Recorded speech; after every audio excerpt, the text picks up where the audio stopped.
Swing Kids was the movie that kind of started this love of, oh, that's like an actual thing. You know, there's music and there's dancing.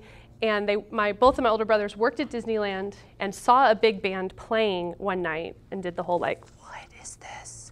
And so then promptly came home, taught me, because I was small enough to do all the lifts. And back in that day, lifts were still appropriate and legal. And like, so that's definitely a progression that's happened in swing dancing, because they're wild and people were getting hurt. But the specific place where we really started dancing was at Disneyland with the big band that had been playing there since the 50s. And so not only were we playing or like dancing for bands that were, you know, some of them were from back in the day.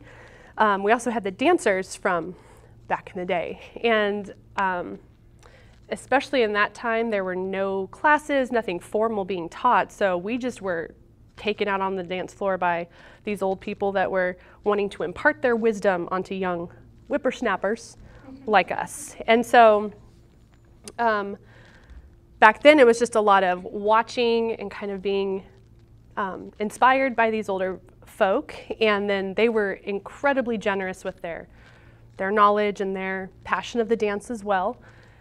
And so they just kind of made us dance.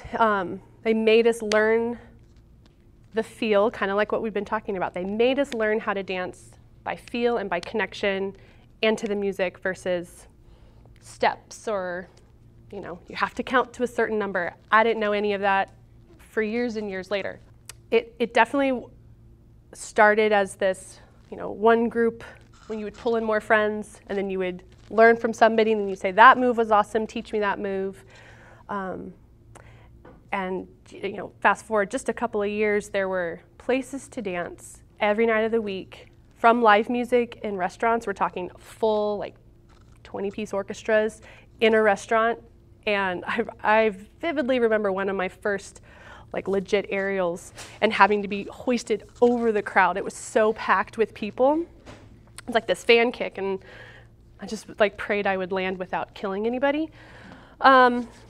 And so, yeah, there were bars to dance in, you know, restaurants that would bring in bands, and obviously we were dancing Saturday nights. There were late night places to go dancing, so you'd start in one spot and then you'd go the midnight to 3 a.m. and then we'd all go eat at Denny's until 6 a.m.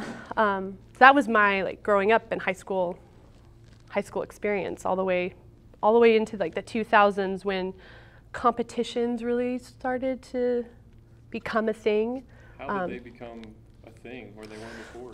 I would say, I would personally attribute that to YouTube. YouTube kind of brought in this ability to not just talk to these old fuddy-duddies that we had been dancing with, but now like you're watching old videos of Frankie Manning and old movies that have clips, and so then you're also learning from that. But also, I would say, I think, in my experience, like a jam circle is that time to show off your moves, and there's I think the evolution of a good jam session, and then couple that with now classes that are being taught, workshops. Camp Hollywood was a big one.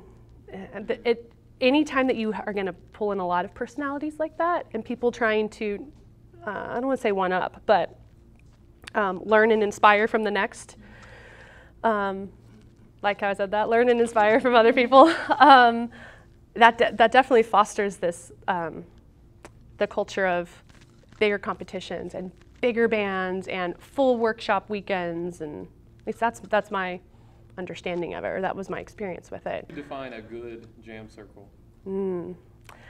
Organic, one that's not necessarily forced. I mean, some of my favorite memories would be, like, we knew at Disneyland, end of the second set, Don Miller was playing Sing, Sing, Sing. And just that moment evolved over the years to where it was no longer a 4-minute song, it was a 15-minute song, because you could not stop people from going in and jamming. And I even remember, like, all the band members would come down, and then we had the drummer just banging out, you know, that drum solo for 5 or 6 minutes. And if you can, I don't know, if you can actually get into that vibe, that feeling, there's kind of nothing else you can compare it to. You know, it was a different time, you know.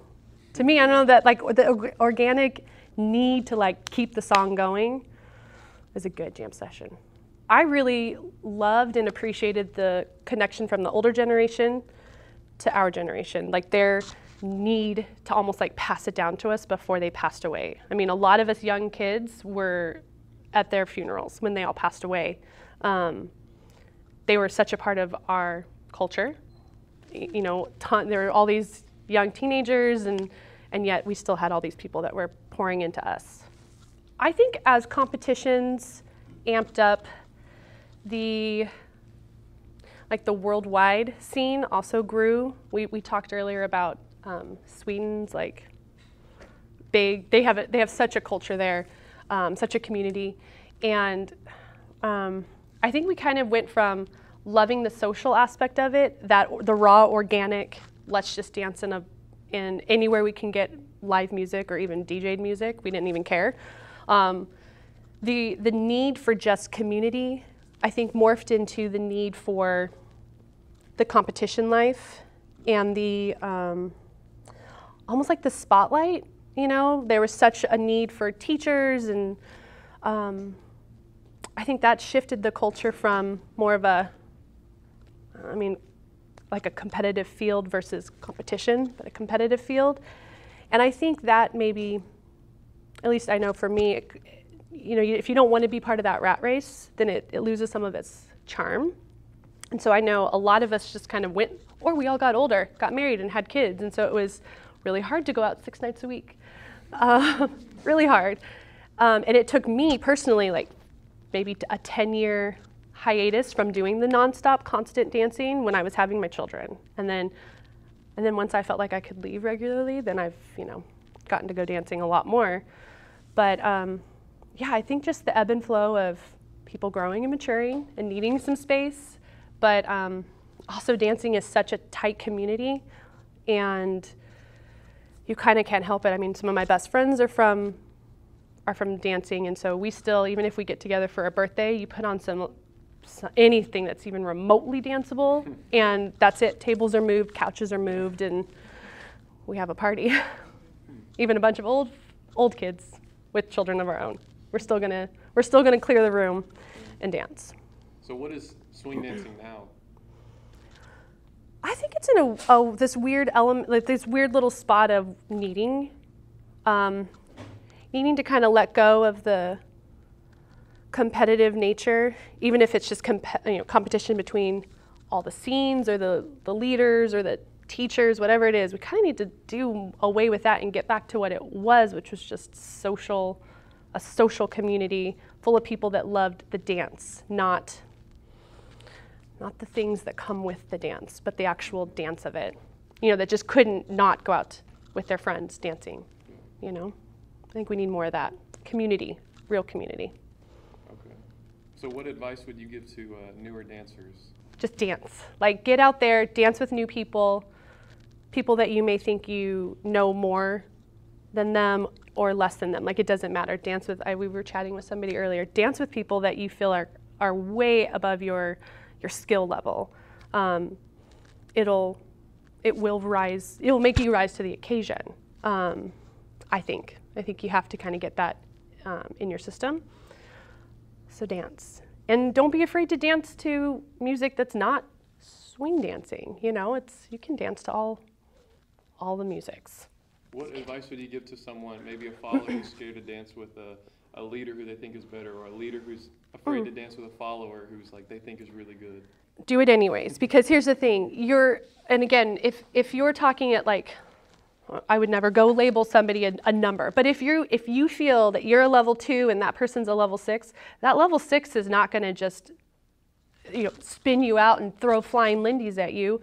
They're going to have to come down to your level a little bit. They're not going to just spin you out and hope you survive. But the only way for you to kind of work out that muscle and to learn, to, you know, calibrate your own follow or lead is to dance with other people of you know, and vice versa, it goes the other way. If, you know, if I'm dancing with somebody who it's their first night, I'm not out there throwing every swivel and, you know, stylizing out the yin yang. I'm going to, you know, just going to enjoy the song, going to play to the music and enjoy the company.